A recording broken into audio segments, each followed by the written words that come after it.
They said I ruined our family.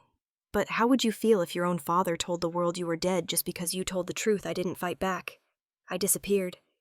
12 years later, I showed up at my sister's wedding, with the evidence that would end his career forever. I'm Olivia Grant, and this is how silence became my justice. If you haven't subscribed to the channel yet, don't forget to hit subscribe, smash like button, and tell us in the comments where you're tuning in from. Spring sunlight spilled across the front steps of the Harbor View Club, a private resort tucked along the Cape Cod shoreline. The air smelled faintly of salt and peonies, the kind of morning that made people believe in second chances. I stepped out of the black sedan, smoothing the skirt of my navy dress as the wind lifted strands of my hair.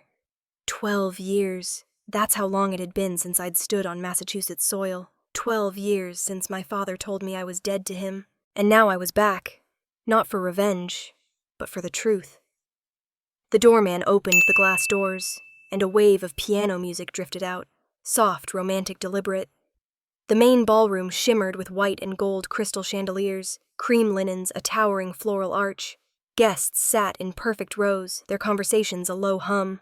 I could feel eyes on me as I walked down the aisle between the chairs, heels clicking against marble, every step measured. A few faces tilted, a few whispers rose and fell. Someone gasped softly. They knew my face, or thought they did, but the name didn't come to them right away. My heart thudded once hard beneath my ribs, but my expression stayed calm. I'd practiced this moment 1,000 times, in mirrors, in dreams, in nightmares. I had to look like I belonged here, even if I didn't. At the far end of the room, my father stood behind a golden podium. Dr. Richard Grant. 65, silver-haired posture still straight as a soldier's. A man who once healed hearts for a living, and broke his families in the process. The microphone amplified his voice as he said, "Family is the foundation of honor." His tone was smooth, practiced the way it always was when reporters were near. And then he saw me. For a split second, his eyes froze mid-speech. The practiced smile faltered, then returned, thinner, tighter, brittle at the edges. He cleared his throat, adjusted his cufflinks, and kept talking. But I caught the flicker of recognition, the flash of panic, before he smothered it. From my seat near the back, I could see everything. Hannah, my sister, radiant in lace, clutching a bouquet of white roses. Her new husband, Daniel Caldwell, the senator's son, beaming with the confidence of a man who'd never been told no. When Hannah noticed me, the color drained from her cheeks for just a second before she forced a smile and gripped Daniel's hand. I watched her pretend not to stare, pretend not to remember. Someone near me whispered, "Is that Olivia Grant?" I thought she disappeared. The words sliced through the air, faint but sharp enough to make me inhale. I kept my gaze fixed on the stage. 12 years had changed me more than they could imagine. The reckless girl who once shouted the truth at a charity gala no longer existed. The woman sitting here had learned that power didn't come from noise. It came from silence, from patience. The music swelled as my father lifted his champagne glass. He was talking about loyalty now, about legacy. I wondered if he rehearsed these speeches in the mirror, the same way he'd practiced lying to the world about who he was. My palms were steady on my lap. My heartbeat slowed, even as adrenaline buzzed under my skin. I studied the man at the microphone. The careful hand gestures, the charm, the eyes that pretended to love. He didn't expect me here. Not after 12 years of exile. Not after cutting me off, pretending I never existed. When he finished speaking, polite applause filled the room. He stepped down from the podium, still unaware that his calm had already cracked. Across the ballroom, our eyes met again. His jaw tightened. The corners of his mouth twitched. I lifted my chin slightly in acknowledgement. Nothing more, nothing less. My sister turned toward me once more. For a heartbeat, our gazes locked. Her expression said everything she couldn't. Confusion, fear, guilt. Then she looked away, hiding behind the veil that framed her face. I leaned back in my chair, letting the clinking of glasses and laughter wash over me. On the surface, it was a perfect wedding wealth beauty control, but beneath it all was the faint electric tension that no one else could feel. He doesn't know why I'm here. He doesn't know what I've brought. The piano slowed to a softer melody, almost mournful. I let my breath settle, eyes fixed on the man who had thrown me out into the cold 12 years ago. I smiled. Small, deliberate, and cold. They didn't know who I was anymore, but they were about to find out. Snow drifted across the streetlights, swirling in thin white ribbons as I climbed the front steps of our brownstone in Beacon Hill. The house looked like a postcard, warm lights glowing through frosted windows, wreath on the door, the kind of place that whispered perfection. Inside it smelled of pine and polish, the scent of control. My fingers were numb from gripping the manila folder I'd taken from my father's office at the hospital. The papers inside were shaking, though I couldn't tell if it was from cold or fear. My mother was in the living room, her silk robe the color of champagne legs crossed, reading the Boston Globe. The fire crackled and I stood in the doorway, snow melting on my coat. "Mom," I said softly, "we need to talk." She looked up, startled by my tone. "Olivia." "What on earth? Why are you shaking?" I stepped closer and held out the folder. "Because of this, Dad's been falsifying surgical reports. He's altering mortality data. Patients who died on the table are being listed as successful outcomes." Her hand froze halfway to her teacup. For a second, her face showed confusion, then fear. "That's impossible," she whispered. "Your father is one of the most respected surgeons in the country." I copied the files myself. I said, voice trembling but steady. "They're from the hospital database. He's covering up at least 6 deaths, maybe more." She rose from the chair, the newspaper sliding to the rug. "You can't bring this up again, Olivia. You don't understand the pressure he's under. The hospital, the donors, the press. So that makes it right." My voice cracked.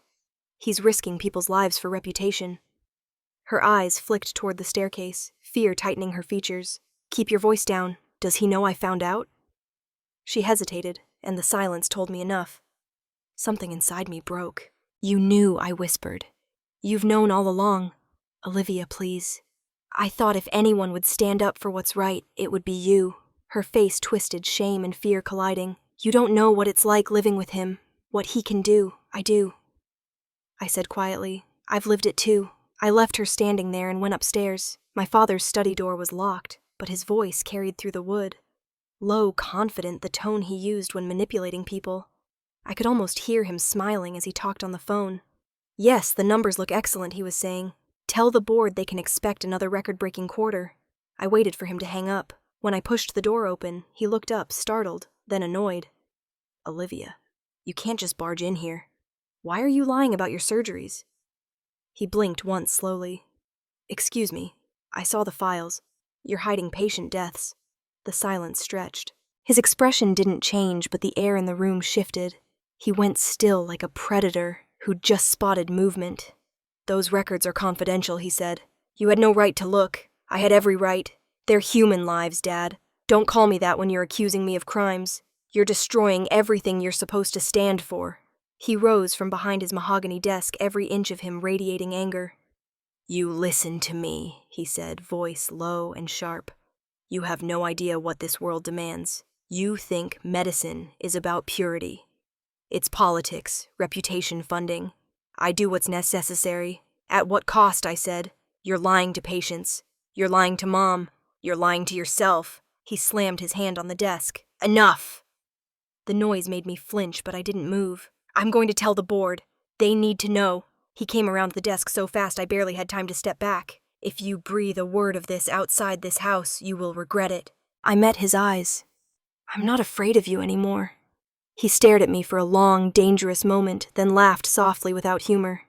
"You're just like your mother. Idealistic. Weak." That word hit harder than I expected. I straightened my shoulders. "Maybe she's afraid of you. I'm not." That was the moment something inside him snapped. "Get out," he said. I stood frozen. "What? Get out of my house?" "Dad, don't call me that," he barked. "You want to destroy me? Fine. You're no longer my daughter. You can take your self-righteous ideals and see how far they get you." He opened the desk drawer, pulled out my wallet and keys, and threw them on the floor. Then he took out a $100 bill, crumpled it, and tossed it beside them. "That should get you through a night or two." When I didn't move, he pointed to the door. "Leave."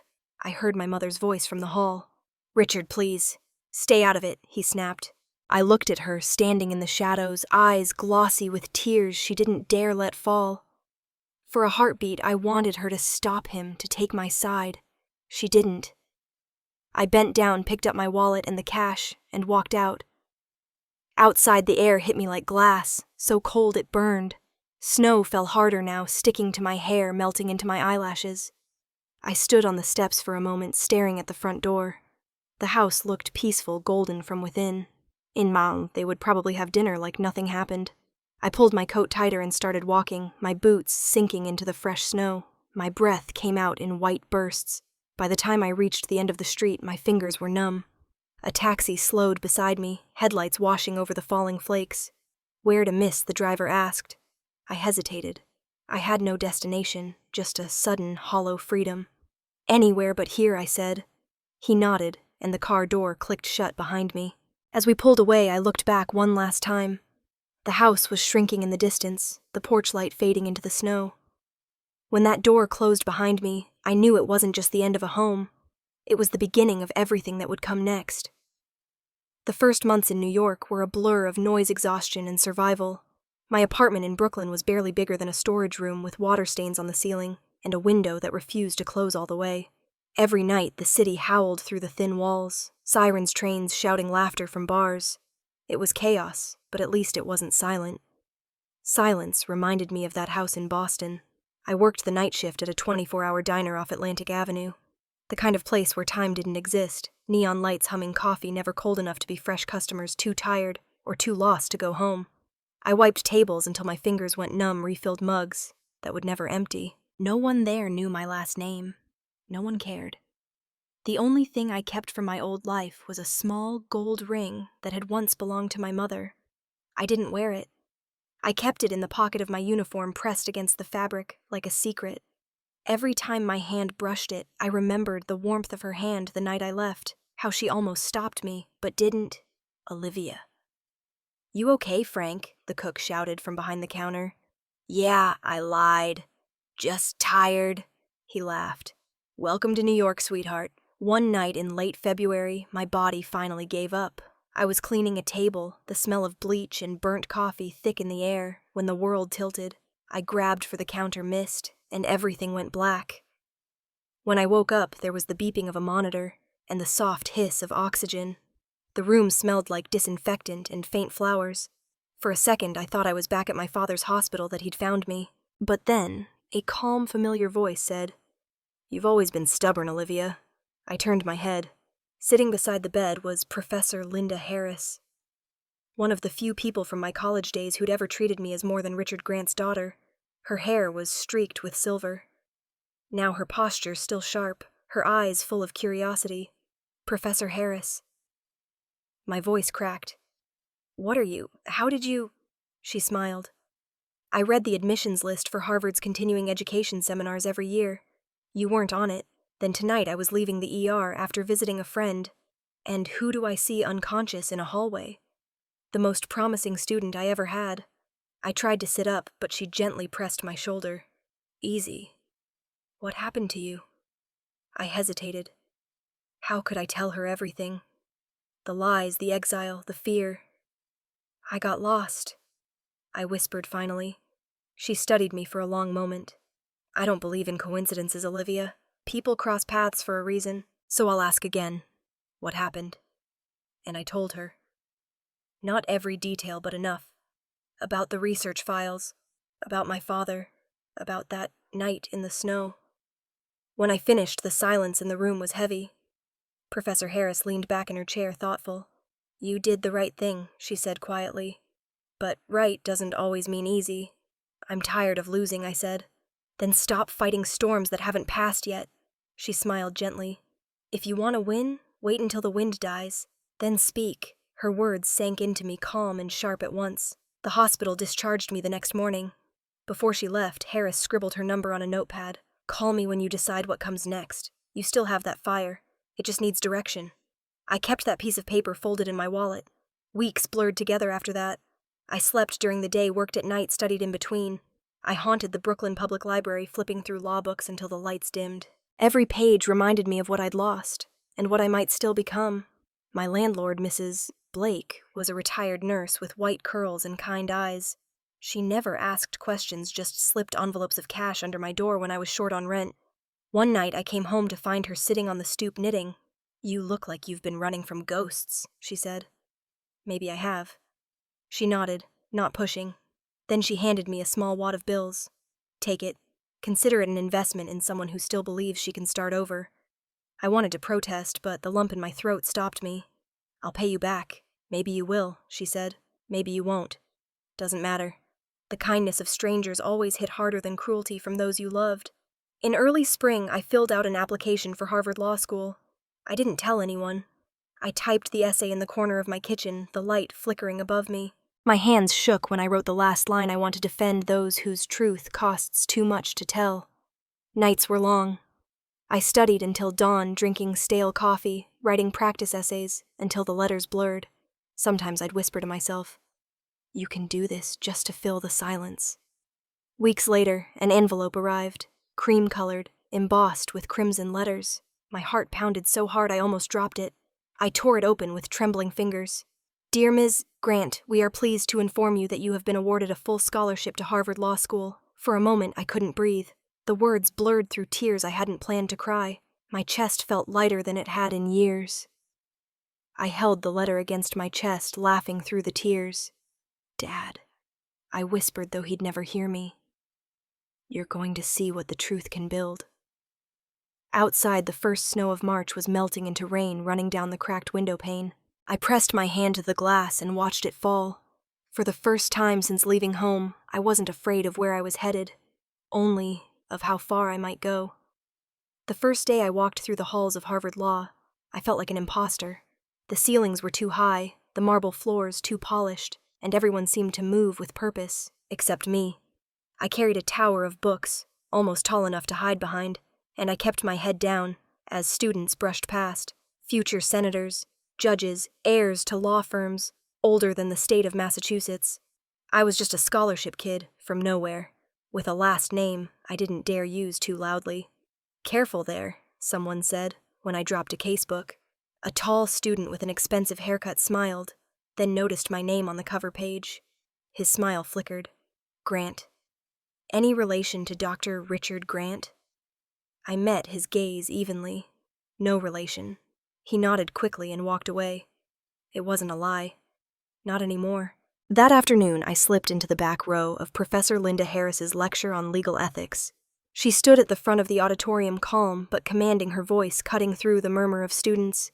Ethics, she said, is not what you do when everyone is watching.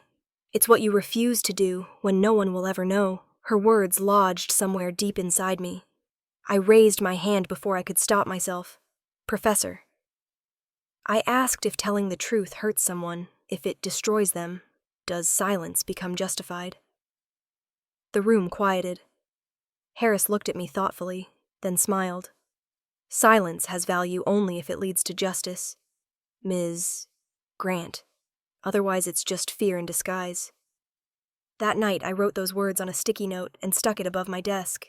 My dorm room was small but clean, a world away from the diner in Brooklyn. The window looked out over the Charles River, where the city lights shimmered like a promise. On my desk sat an old photo of my mother, Evelyn, smiling faintly as she poured tea. Tucked behind the frame was a scrap of paper I'd written long ago. Keep faith even when it hurts. Days blurred into weeks. Between classes, I worked part-time in the library, shelving books sometimes until midnight. The quiet suited me. It felt like rebuilding muscle. Each case, each argument, another step toward becoming someone I could trust again. By 2017, Professor Harris asked me to be her teaching assistant. I said yes without hesitation. Working with her felt like breathing after years underwater. She'd call me into her office, lined with old law journals and plants that somehow thrived despite the lack of sunlight, and ask my opinion on her latest manuscript. Sometimes she'd catch me watching her, trying to understand how someone could radiate both strength and peace. One evening after class, we stayed late reviewing papers. Rain tapped against the window, and the warm desk lamp made everything glow. Harris leaned back, studying me. You're sharper this year, she said. More controlled. Controlled, I repeated, smiling faintly. That's one word for it. She tilted her head. And yet I still see the storm behind your eyes. You want to change the world, but you're afraid it'll change you first. Her accuracy stunned me. I just don't want to become the kind of person I grew up with. She closed her notebook. Then you won't. You've already made the hardest choice, to keep going when no one believes in you. We sat in silence for a moment, listening to the rain. Then she spoke softly. You know I was your age when I exposed a senior partner for bribing a judge. I lost my job, my reputation, almost my career. For a long time I thought telling the truth ruined my life. I looked up. Did it? No, she said. It saved it. It forced me to become someone my conscience could live with. I hesitated, then asked, why do some people, like my mother, stay quiet even when they know something is wrong? Her face softened. Because not everyone can bear the loneliness that comes with truth. Olivia, it's not bravery that keeps most people silent, it's survival. I didn't respond. I was thinking of my mother sitting in that big, cold house pretending not to know what my father had done, pretending the lie was lighter than the truth. In the months that followed, Harris became more than a mentor. She became something like family, a steady voice that reminded me who I wanted to be. She'd invite me to her home on Sundays, cook pasta while we talked about justice and forgiveness. She never asked about my father, and I never offered. That silence between us was mutual respect. When graduation came in 2018, I stood backstage clutching my cap, waiting for my name to be called. The auditorium glowed under stage lights filled with parents and cameras. I scanned the crowd once, though I knew my family wasn't there. My father was probably at some hospital fundraiser giving another speech about ethics and excellence. Olivia Grant. The dean announced. Applause filled the air. I walked across the stage, shook his hand, and turned toward the screen, where the slideshow of alumni achievements played in the background. And there he was. Dr. Richard Grant featured on the cover of the New England Journal of Medicine. The headline read, "The Man Who Saved 1,000 Hearts." The audience murmured with admiration. I smiled for the camera, holding the diploma steady in my hands, the lights blinding. Inside, I felt something twist. The crowd saw a hero. I saw a liar. My throat tightened, but I kept my smile frozen. The flash went off, capturing the perfect picture. Proof that I had learned my father's best lesson, how to hide truth behind poise. As the ceremony ended, and the graduates tossed their caps into the air, I stayed still. I looked up at the image of my father one last time and thought, when he's praised for saving thousands, who counts the ones he let die? The lights dimmed. Applause thundered around me, and in the quiet space between cheers, I promised myself that someday the truth he buried would no longer stay buried. By 2019, I had become what people called formidable.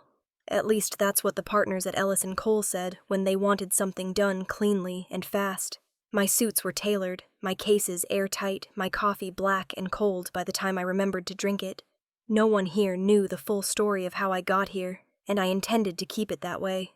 That morning, I stood at the head of a glass-walled conference room, the Manhattan skyline blazing behind me. A half-dozen senior partners watched as I broke down a complex fraud case. My voice was steady, detached. When it was over, there was a moment of silence before Michael Torres, one of the few people I trusted, leaned back and said, "You're good, Grant, but don't forget, your father still has friends in Boston. He hears things." I closed my laptop. Then let him. "I'm not hiding." He gave a knowing smile. "That's the spirit. Just don't pick a fight with a man who builds hospitals for fun." When the meeting ended, I stepped outside. The late afternoon sun hit the glass towers, staining everything gold. People moved fast on the sidewalk, chasing trains, dreams, and deadlines. I watched them for a moment, thinking how easy it was to disappear in this city. My father's shadow hadn't faded. It had only stretched. His name still appeared in medical journals, charity galas, political fundraisers. Even here, 200 miles away, people lowered their voices when they said Dr. Richard Grant, and whether I liked it or not, they still connected it to mine. That night I stayed late at the office catching up on case files. The cleaning crew had already come and gone when my computer pinged. A new email, no subject line, no sender. My stomach tightened. The body of the message contained only one line. "You should see this." Attached was a file labeled Grant Cardiac Internal Review, PDF. For a long minute, I just stared at the screen, heart pounding. Then I double-clicked. Page after page filled with hospital charts, billing codes, redacted names. The pattern was unmistakable. Procedures that should never have been performed, insurance claims for patients who didn't survive falsified outcomes, signed off by Dr. R. Grant. 9 cases in total, 9 people dead. My fingers trembled as I printed the pages. The sound of the printer seemed deafening in the empty office. When the last page slid out, I stacked them neatly, pressing my palm flat on top to steady my shaking hand. By the time I got home, I knew what I had to do. The next day, I called Sarah Mills, a former law school acquaintance, who now worked as an investigator for the Massachusetts Department of Public Health. She agreed to meet me halfway, in a diner off I-95, the kind of place where conversations disappeared under the hum of engines. When she arrived, she looked the same, confident, composed, still carrying that no-nonsense air that made people tell her the truth. I slid the folder across the table. These came to me anonymously. Internal records from Grant Cardiac Institute. She flipped through the pages, her brows knitting. Jesus, Liv, do you know what you're sitting on? Enough to destroy him, I said quietly. She shook her head. Not yet. You need more. These could be forged, tampered with. If you want an investigation, I need verifiable source data, charts, signatures, witnesses, something clean. I can get it. I said, surprising even myself. She looked up. If you do, I can open a case file. But once I do, there's no going back. You'll be on record. I smiled bitterly. You think I haven't already crossed that line? Sarah reached across the table, lowering her voice. Be careful. He's powerful. People like your father don't fight fair. We parted after sunset. On the drive back, headlights from oncoming cars flared like memories I couldn't outrun. I kept thinking about those 9 names, their invisible stories buried under my father's reputation. When I got home, the city was alive again, sirens' horns, the endless noise of ambition. I climbed the stairs to my apartment, tossed my keys on the counter, and poured a glass of water. The quiet felt heavier than usual. Then from the window, I noticed movement across the street. A man stood under the streetlight smoking. His face was obscured by the shadow of his hood. He wasn't looking at anything in particular, just standing there too still to be casual. When I moved toward the curtain, he turned slightly as if he knew I was watching. Then he dropped the cigarette and walked away. I told myself it was coincidence. New York was full of strangers, but deep down I knew better. I stayed awake until dawn, the folder spread open on the kitchen table. My phone buzzed once. A new message from an unknown number. Stop digging, Olivia. Your father's honor isn't something you want to touch. I stared at the screen, the letters burning in the dark. The city outside was waking up, but I couldn't move. For years I'd run from his name. Now it was coming for me. In Boston, the morning light slid across the Grant family's dining room table, catching the edge of a silver coffee pot, and the thin steam rising from it. From a distance, it looked like a picture of peace. A wealthy doctor reading the newspaper in his robe, the scent of brewed coffee in the air. But the air inside the Grant house had been cold for years. Richard Grant flipped a page, his brow tightening as he read the headline, Ellis & Cole expands financial investigations into healthcare systems. The photo below showed a group of attorneys in a New York conference room, and though my name wasn't printed anywhere, he knew. He exhaled sharply through his nose. She doesn't know when to stop, he muttered. He picked up the phone from the side table, dialing without hesitation. Bill, he said when a man answered. I need a favor. There's a young associate at Ellis & Cole, Olivia Grant. Yes, my daughter. If she touches anything tied to my name, I want her finished. Disbarred, blacklisted, whatever it takes. She's making a mistake thinking she can come after me. His voice was calm, but his hand trembled as he set down the phone. For a moment, the facade cracked. The fear beneath the arrogance flickered through his expression. Outside, the mail truck rattled down the snowy street. Evelyn Grant, pale and frail, but still graceful, wrapped her shawl tighter as she stepped outside to collect the mail. Among the bills and holiday cards was a plain white envelope, no return address. She frowned, tore it open. Inside was a single photograph. Me leaving the front doors of Grant Cardiac Institute, my face partially hidden by the hood of my coat. On the back, written in red ink, Your daughter has returned. Her hands trembled. The envelope slipped to the ground. She glanced toward the house, half expecting Richard to appear behind her, but the curtains in his study stayed still. Evelyn picked up the envelope and slid it into the pocket of her coat. That night, the tension at dinner hung thicker than the steam from the soup bowls. The ticking of the grandfather clock filled the silence. Evelyn finally spoke. Richard, she said quietly. She's not after you for money. She just wants what's fair. He looked up his fork, pausing mid-air. Fair. He gave a short, humorless laugh. Fair doesn't pay for the lives I've saved, the reputation that keeps this family standing. She's your daughter. She made her choice when she walked out that door. Evelyn's voice rose slightly. You forced her out. He slammed the fork down, the sound sharp against porcelain. You think she's a hero for what she did? She humiliated this family. She humiliated me. And now she's trying again. The chandelier light reflected off the silverware, throwing harsh shadows across the table. Evelyn's voice softened, trembling. Maybe she's trying to make peace. Peace doesn't exist for people like us, he said flatly. There's only control, or ruin. After dinner, Evelyn climbed the stairs slowly, her chest tight. In the quiet of her room, she opened the closet and reached for a small fireproof box on the top shelf. Inside were old photographs, a strand of pearls, and a thin folder labeled each Research 2012 preliminary results. She'd hidden it years ago before everything fell apart. She sat on the edge of the bed and flipped through the pages. Falsified data, altered test results, the smoking gun her husband thought he'd destroyed. Her eyes blurred with tears as she pulled out a photo of me at 6 years old, missing a front tooth, holding a paper heart that said, "For Dad. God forgive me," she whispered. The next morning, she made a call to Cambridge. When Professor Harris answered, Evelyn's voice was barely above a whisper. "Linda, it's Evelyn Grant. I don't have much time. If Olivia still believes in justice, I need you to keep something safe for her." By the end of the call, Harris promised she would. Evelyn hung up, clutching the receiver, her pulse unsteady. Meanwhile, back in New York, I sat in a corner booth of a small cafe scrolling through encrypted messages on my phone. Sarah Mills had written, "A source tells me your father's people are looking into you. They're not just curious, they're watching. Be careful." I stared at the screen, my reflection faint in the glass. For the first time in years, I felt the chill of fear crawl up my spine. That evening, I walked across the Brooklyn Bridge. The winter wind came hard off the East River, biting through my coat. Below me, the water churned black and silver under the city lights. I leaned on the railing, watching the current shift beneath the frozen surface. My breath came out in clouds, voiceover in my mind, quiet and bitter. I used to think he only cared about his name, his prestige. But now, say, it isn't pride that drives him. It's fear. He doesn't want my silence to end. He wants to erase my voice entirely. On the other side of the city, Richard sat in his study, scrolling through emails.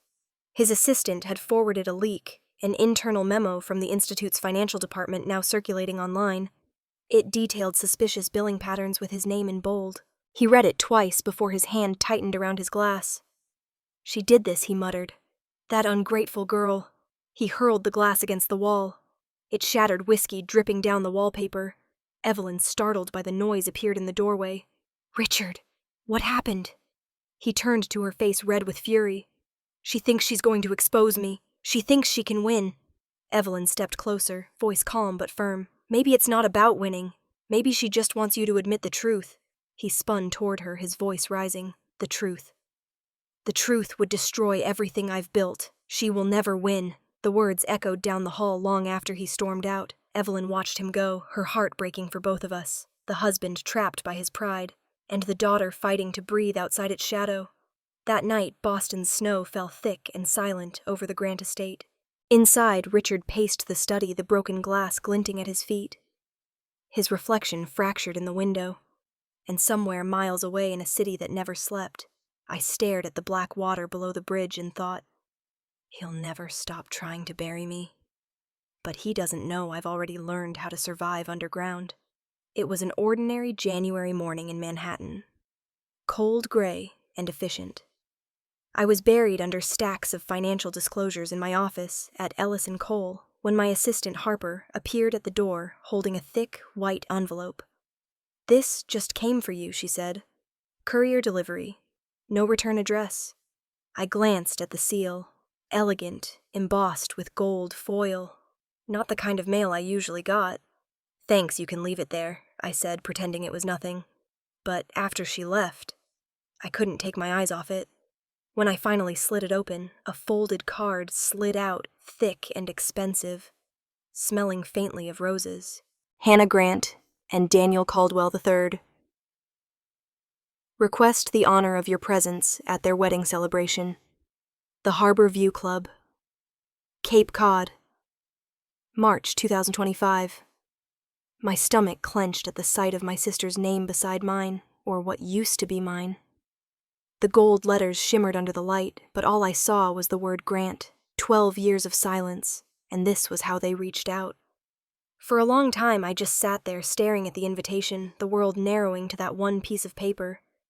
It felt like a joke, or worse, a test. Maybe they wanted to see if I'd come crawling back, the disgraced daughter pretending forgiveness. The clock on the wall ticked steady and merciless. I folded the card neatly, slid it back into the envelope, and tucked it into my drawer. All day I tried to focus on work. My paralegal asked a question about audit timelines. I nodded automatically, but every number blurred into that single word, Grant. By the time the office lights dimmed, I knew I couldn't ignore it. I left the building and drove north the highway, a long ribbon of headlights leading me back toward the one person who had never lied to me. Professor Linda Harris. Her house in Cambridge was just as I remembered, books stacked in every corner. A faint smell of old wood and peppermint tea. When she opened the door, her expression softened. "Olivia," she said, as if she'd been expecting me. "Come in before you freeze." I handed her the invitation. She read it, then looked up with quiet understanding. So she said, after 12 years, the silence breaks. I sat at her kitchen table, the same table where I'd once cried over my law school application essays. "I don't know why they invited me," I said. "Maybe to look civilized. Maybe to make sure I'm still under control. Or maybe," she said gently, "because someone finally wants to make peace." I shook my head. There's no peace with him. Not after what he's done. She poured tea into 2 cups, the steam curling between us. "You've carried that anger for so long it's become armor," she said. "But armor can weigh you down. The question isn't whether you can face your father. It's whether you can face who you were when he broke you." I stared into my cup. "I'm not that girl anymore." "Then prove it," she said. "Go." If only to see how far you've come. Before I could answer, my phone buzzed. Unknown number. I declined it, but a strange unease crept up my spine. Meanwhile, in Boston, the same winter wind rattled the windows of my parents' house. My mother lay in a hospital bed set up in the sunroom, her face pale beneath the soft blue glow of the monitors. The illness had aged her beyond recognition, but her mind was clear. On the bedside table sat a small flash drive wrapped in tissue. She reached for it, her hand trembling. In her looping handwriting, she wrote a note. "The truth about your father. Keep it safe." She sealed both in a small padded envelope and handed it to the nurse. "Please make sure this is mailed today," she whispered. "To New York. For my daughter." Back in my apartment the next night, I found the package waiting in my mailbox. No sender. Only my name, written in that familiar slanted script. For a moment, I couldn't breathe. I carried it to my desk, opened it carefully, and found the flash drive and note inside. "The truth about your father. Keep it safe." I plugged it into my laptop. A single video file appeared, Grant 2012 internal meeting. My hand hovered over the mouse. I clicked. The footage was grainy shot from a phone. My father stood at the head of a conference table, surrounded by senior physicians. His voice was calm, commanding the same voice he used on every news interview. "If the board learns the real mortality rate," he said, "we lose our funding. Keep the records consistent with projections. Adjust what you must. We can't afford bad press." My chest constricted. The room spun slightly, the glow from the laptop too bright. I paused the video, staring at his frozen face. The man the world still called a hero. 12 years ago, I'd accused him without proof. Now I had the proof. And it came from my dying mother. I got up, turned on the light, and caught my reflection in the mirror across the room. I looked older, sharper. Nothing like the girl who once begged for truth, but my hands were shaking just the same. There are truths you spend your life chasing, and then there are the ones that chase you. I sat back down, stared at the screen, and whispered, "It's over, Dad." Then I picked up the phone and dialed a number I hadn't used in years. When the line connected, a woman's voice answered. "Eleanor White. The Boston Ledger. This is Olivia Grant," I said quietly. "I have a story your readers will want to hear. One my father never wanted told." There was a pause, then Eleanor's tone sharpened. "I'm listening." I took a deep breath, my pulse steady now. "Get your recorder ready. It starts in 2012. The sky over Boston hung low and gray, the kind of winter cloud cover that swallowed sound. I drove with both hands tight on the wheel, watching the city blur past the windshield in streaks of sleet and headlights. The hospital loomed ahead, glass and steel, rising like a monument to everything my father had built and everything I had lost. Inside, the scent of antiseptic hit me first, clean, cold, unforgiving. A nurse led me to the palliative wing. My mother was sitting up when I entered, thin beneath the blanket, her hair a halo of silver against the pillow. The monitors beside her blinked in steady rhythm. She looked up and smiled faintly. "Olivia," her voice was soft, barely more than a breath. "I wondered if you'd come." I pulled a chair beside her bed, forcing a smile. "You look stronger than I expected." "Lies, my dear," she said with a dry chuckle. "We Grant women have always been good at appearances." I reached for her hand. "Fragile birdlight. I got your package." Her eyes flickered. "Then, you know." "I know," I said quietly. "About Dad. About the video. About everything." She turned her gaze toward the window where rain tapped against the glass. I should have stopped him. I told myself I was protecting our family, but silence is a cruel kind of protection. "You were scared," I said. "I get that now." Her eyes filled with tears. He feared losing his reputation more than losing his daughter. And I feared him more than I loved you. "That's my sin." I squeezed her hand. "You don't have to apologize. I used to hate you for it. Now I just see how fear can build its own prison." She gave a small nod. "Promise me one thing, Olivia. Whatever happens next, don't let that fear make your choices for you." My throat tightened. "I promise." For a moment, neither of us spoke. The only sound was the steady pulse of the heart monitor, a reminder of borrowed time. I leaned forward and hugged her carefully. She smelled faintly of lavender and hospital soap. When I pulled back, her cheeks were wet. So were mine. Later that evening, I sat alone in a hotel room overlooking the Charles River. Outside, the city shimmered through a film of mist. I pressed my forehead against the cold glass, watching the lights ripple in the water below. My voice whispered against the silence. "I'm about to destroy the man who gave me life. But if I stay quiet, the people he let die will never have theirs back." The words stayed in the air, heavy and real. 2 nights later, I met Michael Torres at a quiet bar in Midtown. The place was all dark wood and low jazz, the kind of spot where secrets slipped easily between glasses. He was waiting at the counter, sleeves rolled up, tie undone. He stood when he saw me. "You look like someone about to start a war. Maybe I am." He ordered us drinks, then leaned in. "I heard about the file leak. Eleanor White's piece is circulating, and if she goes public with your name tied to it, Ellis and Cole could take a hit. You sure you want to do this?" "I'm not doing it as an attorney," I said. "I'm doing it as his daughter." He exhaled slowly. "That's even riskier. I'm done calculating risk. He's lived untouched for 12 years. That ends now." Michael looked at me for a long moment, then nodded. "Just be smart. If this gets ugly, don't expect the firm to protect you.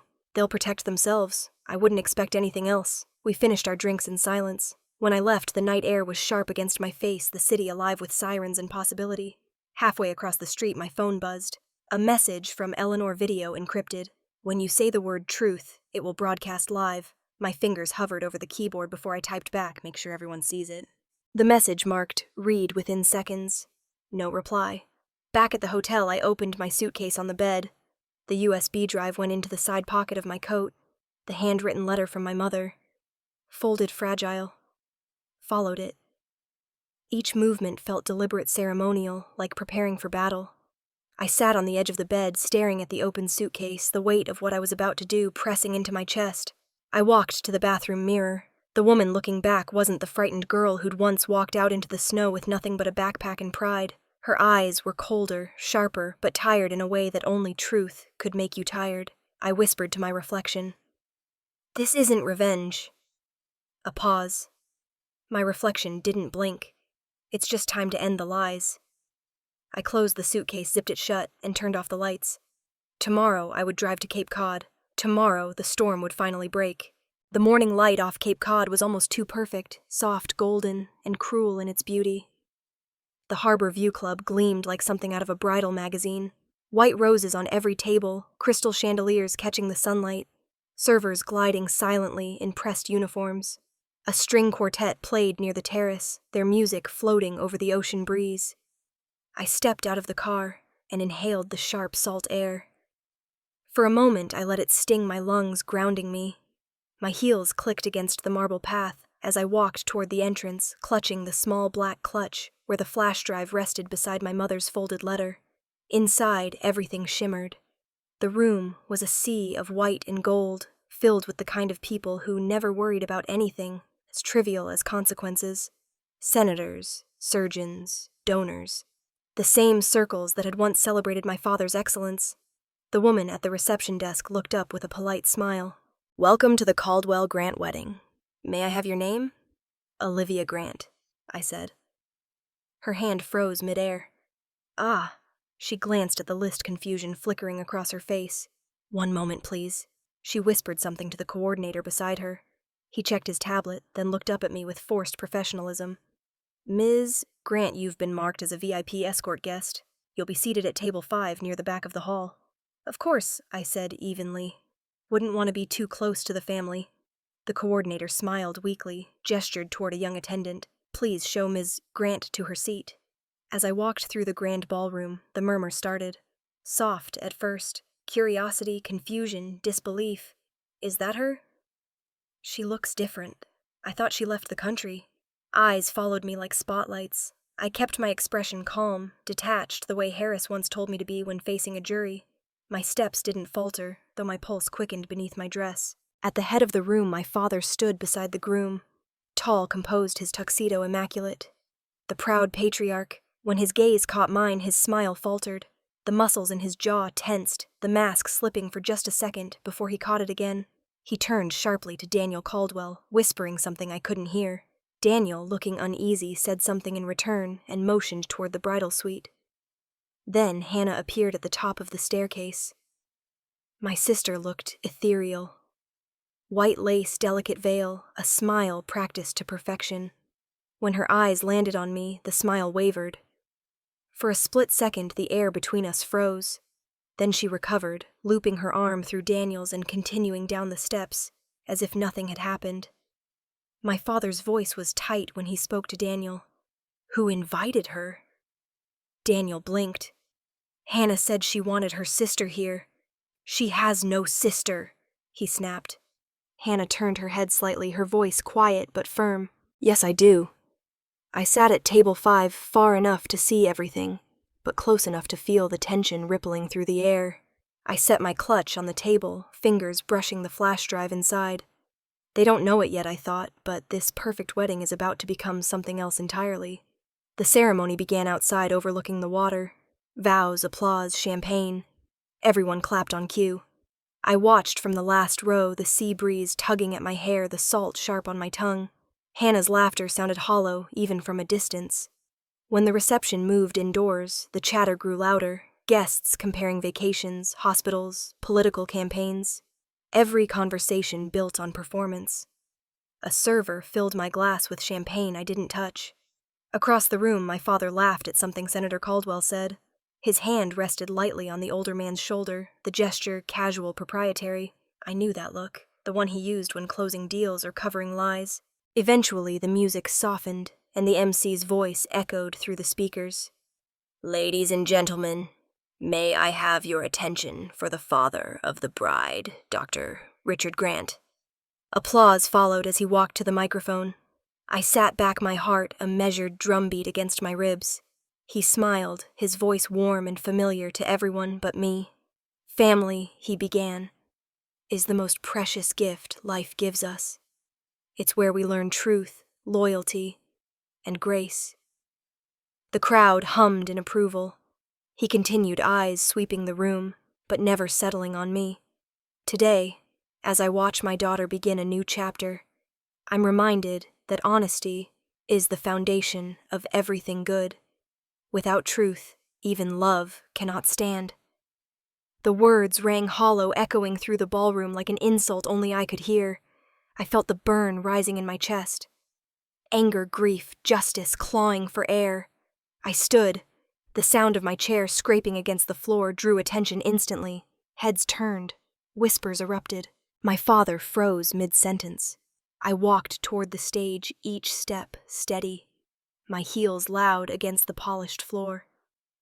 "Truth," I said, my voice cutting through the noise. "That's an interesting word, isn't it?" The MC hesitated. "Ma'am, please."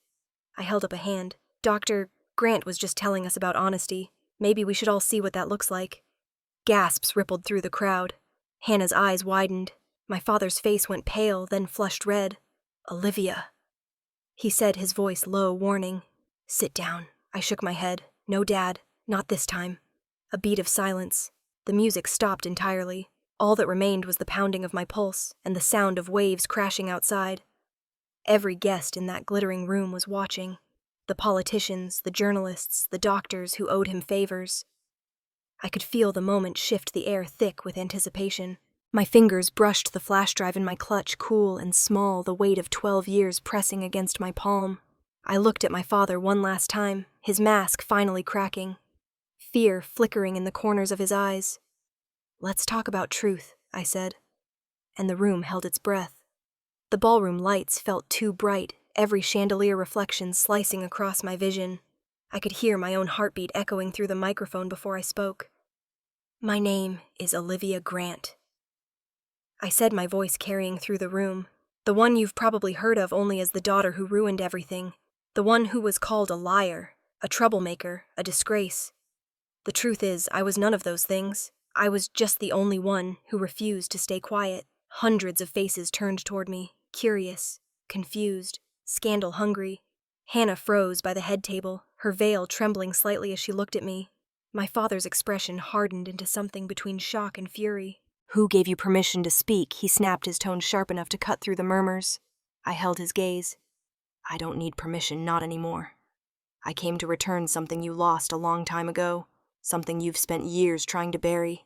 He laughed bitterly, shaking his head. This is a wedding, not a courtroom. Sit down before you humiliate yourself. No, I said quietly, steady. Before you humiliate yourself. I turned my head slightly toward Eleanor White, standing near the back of the room with her press badge tucked discreetly into her clutch. Our eyes met for a fraction of a second. She understood. Behind my father, the enormous LED screen flickered to life. The room darkened slightly as the video began to play. The same footage I had watched alone in my apartment just days earlier. The image was grainy, but his voice was unmistakable. If the board learns the real mortality rate, he said, his tone cold and pragmatic, we lose our funding. Keep the records consistent with projections. Adjust what you must. We can't afford bad press. A collective gasp swept through the crowd. The sound of clinking glasses and polite conversation vanished. My father spun toward the screen, his face drained of color. Turn that off, he shouted. This is manipulated. Someone hacked hospital files. No one moved. Even the servers froze in place. Hannah's hand flew to her mouth. Daniel reached for her arm, his face pale. Hannah, don't, he whispered. But she was already crying. My father tried again, voice cracking. Stop this! It's lies. From the far corner, Eleanor's voice rang out clearly. Then explain this one. Dr. Grant. Another recording began to play. This time, audio only broadcast through hidden speakers. Boston Ledger wants to run something on the mortality discrepancies, a man's voice said. My father's voice replied, calm and businesslike. Then pay them to wait. I don't care how much. They'll publish when I tell them to. The silence that followed was deafening. I stepped closer to the stage, meeting his eyes. You told me once that I destroyed this family. I said each word slow, deliberate. But you did that yourself, the day you decided your image mattered more than human lives. He shook his head violently. You think you know what I sacrificed. You were a child. You don't understand how power works. I understand exactly how it works, I said softly, because I watched you abuse it. Hannah was sobbing now, her mascara streaking down her cheeks. Daniel tried to guide her away from the table, but she stood rooted in place, eyes fixed on our father. Is it true? She asked, her voice breaking. Dad, tell me it's not true. He opened his mouth, but no sound came out. The crowd began to shift, chairs scraping, whispers rising, phones recording. Someone at the back called out, My brother died under your care. Another voice echoed, How long have you been lying to your patients? The scene unraveled in slow motion. My father stumbled backward, gripping the edge of the table for balance. The arrogance that had carried him through every press conference, every award ceremony. It was gone. His hands were shaking. Olivia, he whispered, you don't know what you've done. I know exactly what I've done, I said. You taught me to fight for truth even when it costs everything. I guess I finally listened. Reporters pushed forward now, cameras flashing. My father's oldest colleagues whispered among themselves, some already backing toward the exit. Eleanor caught my eye again and gave a small nod, the confirmation that the story, the footage, everything was already being streamed. My sister's cry cut through the chaos. "Stop!" she screamed. "All of you, stop!" She turned to me, her voice shaking. "You've made your point. You've destroyed him. Are you happy now?" I met her gaze. "No," I said. "But I'm free." And for the first time in years, I meant it. My father sank into his chair, staring at the floor, his breathing shallow. The spotlight above caught the sheen of sweat on his forehead. Around him, guests whispered, eyes wide, with the thrill and discomfort of witnessing a downfall. Eleanor's team had started filming openly. I could see flashes reflecting off the glassware, bright like lightning. I stood in the center of it all, still holding the microphone, my pulse, calm, now steady. "This isn't vengeance," I said softly. "It's justice. For the ones who can't speak for themselves." My father's lips parted, but no sound came. The fight had gone out of him. He looked smaller than I'd ever seen him, like a man finally realizing the walls he'd built to protect himself had turned into his own cage. The music that had played earlier for the first dance was still cued somewhere in the background, and for a moment I thought I heard the faint echo of violins under the stunned silence. I lowered the microphone, set it on the table, and stepped back. I didn't need applause. I didn't need anyone to believe me. The truth had spoken for itself, and as the light from the chandelier fell across my father's bowed head, I whispered under my breath, "That's enough." The spotlight lingered on him. Hands trembling, head bowed, no words left to give. For the first time in his life, Richard Grant was silent. 3 days after the wedding, my father's name was everywhere. The Boston Globe, New York Times, even the morning show's scandal at the Harbor View. Famed heart surgeon accused of medical fraud. His picture, once the emblem of charity galas and hospital fundraisers, was now plastered under headlines about deceit, greed, and malpractice. The Massachusetts Department of Public Health issued a statement that same afternoon. Effective immediately, the operations of the Grant Cardiac Institute are suspended, pending investigation. It didn't feel real, even as I read it again and again on my phone, the words both inevitable and surreal. In Boston, the mansion's iron gates were surrounded by reporters. Cameras flashed day and night. He didn't speak. The proud Dr. Richard Grant, who'd once held the world's attention with ease, now hid behind drawn curtains. Every time he tried to leave, microphones caught the tremor in his voice, the fury that had nowhere left to go. And then, 2 weeks later, my mother died. When the call came, I was in my office in Manhattan, reviewing depositions. The voice on the line was gentle, a nurse I didn't know. "Mrs. Grant passed peacefully in her sleep this morning," she said. Peacefully. I wasn't sure that word had ever applied to my mother. I drove to Boston that same night, through a storm that painted the highway white. By the time I reached the hospital, the corridors were dim and quiet. The nurse led me into the room. My mother looked almost translucent. Her hands folded neatly on the blanket, her wedding ring loose on her finger. I took her hand. It was cold, delicate as glass. "Mom," I whispered, "I'm here." Her eyes fluttered open. For a moment they were clear, aware. "Olivia," she breathed. Her voice was barely a sound. "You did it. You said what I couldn't." Tears burned behind my eyes. "I just told the truth, Mom." She smiled faintly. "That's the hardest thing in the world." Her hand tightened around mine for the briefest second, then loosened. The monitors steadied into a single tone. I pressed my forehead to her hand and stayed like that, listening to the sound fade into silence. The funeral was small, barely a dozen people. A few distant relatives, a couple of nurses and me. Harris came, her arm wrapped around my shoulders when my strength faltered. Hannah arrived late, her face pale and tired.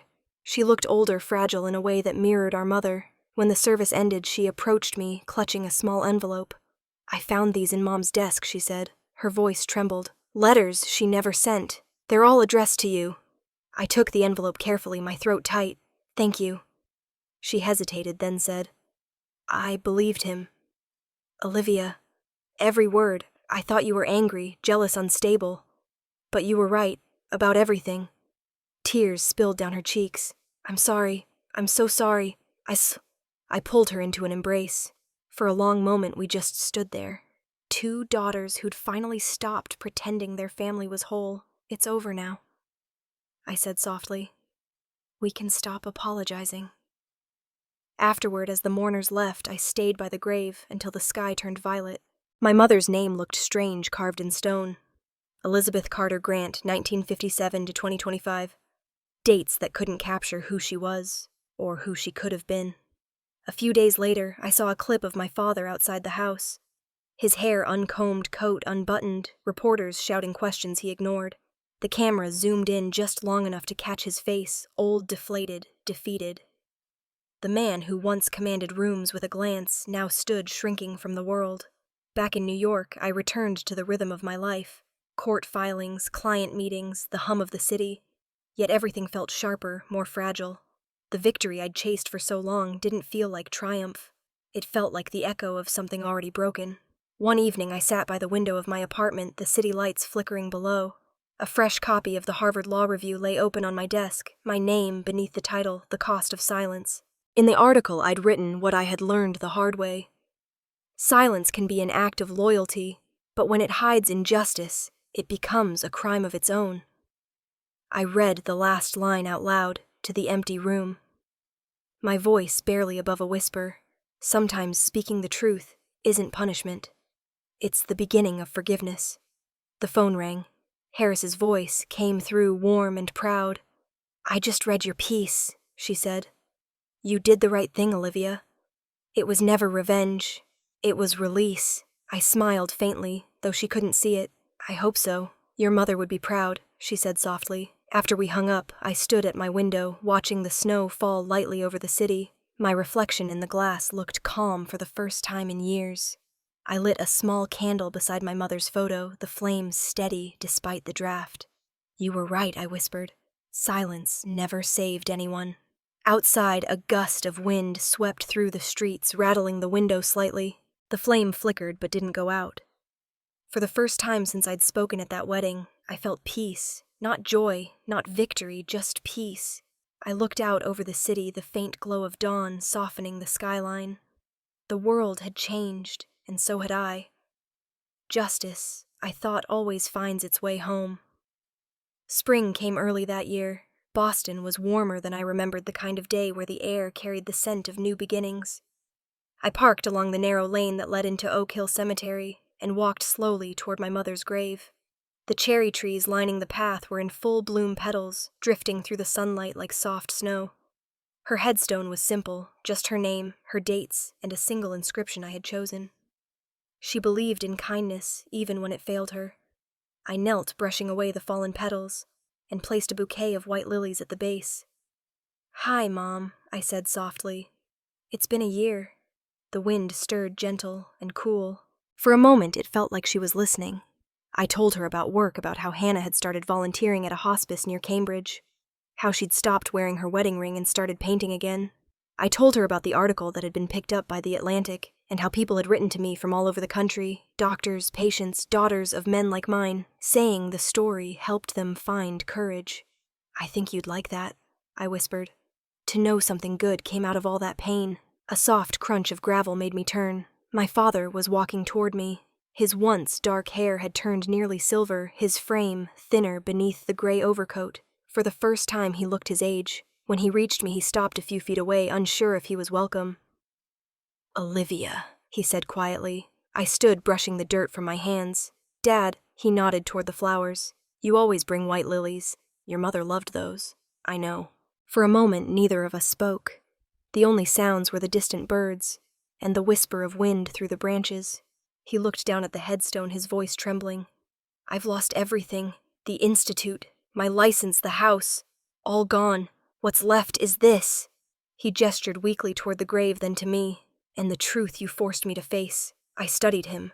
The man who once stood above everyone, confident, untouchable, was gone. What remained was smaller, quieter, human. I didn't come here to fight, I said. I came to close the book. He swallowed hard. I was wrong. The words came out thin, almost broken. Every choice I made, I told myself it was for this family. But it was for me, for my pride. I stepped closer, the distance between us closing not with warmth, but with something closer to understanding. I placed a hand on his shoulder. His coat felt cold beneath my palm. The truth doesn't kill people, Dad, I said softly. It just ends the lies. He blinked, eyes glistening. And now we live with it. He nodded slowly, his shoulders sagging with relief. Or maybe surrender. We stood there in silence, two survivors of the same storm. I didn't forgive him, not entirely. But in that moment, I let go of the hate. He took a step back. Thank you for letting me see her. Goodbye, Dad. He turned and walked away down the path, his figure shrinking between the blooming trees, until he disappeared. I watched him go, the ache in my chest both heavy and strangely light. When the last trace of him was gone, I looked back at the grave. The petals had begun to gather again, soft white drifts against the marble. I knelt once more, touching the cold stone. It's done, Mom, I whispered. It's finally done. By the time I left the cemetery, the sky had shifted into the soft gold of afternoon. The world felt cleaner somehow, as if the air itself had been waiting for the truth too. Back in New York, life had fallen into a rhythm again. My mornings began with the city waking outside my apartment window. The rumble of buses, the smell of coffee, the distant echo of construction. My office at Ellis & Cole overlooked the skyline glass towers, reflecting the sun. That Monday, I arrived early. The firm was quiet, the hum of traffic below steady and calm. On my desk sat a framed photograph from my mother's funeral. Me, Hannah, and Professor Harris standing together, smiling faintly through grief. I touched the edge of the frame, then glanced at the second photo beside it, the same three of us. 1 year later, laughing over dinner in Cambridge. Life had moved forward. The world outside my window glowed pale gold, the kind of light that makes even steel look soft. I stood there for a long time watching the city breathe, voiceover in my mind calm and sure. It took 12 years to understand that justice isn't always loud. Sometimes it's the quiet that comes when those who caused pain finally stop denying it. Sometimes justice is just silence, the kind that lets the truth rest where it belongs. I closed my laptop, letting the light spill across the desk. The city below pulsed with movement, taxis, commuters, children on their way to school. Life unremarkable and unstoppable. I smiled faintly, thinking of the girl I used to be, the one who walked out into the snow with a backpack and a shaking heart, not knowing where she'd end up. She would have never imagined this peace. I turned off the lights, picked up my bag, and headed for the door. Before leaving, I looked back once more at the window and the sunlight spreading across the floor. If you've ever been cast out for speaking the truth, I said softly, as if to someone still listening. Remember this, sometimes silence isn't surrender. Sometimes it's justice finally finding its way home.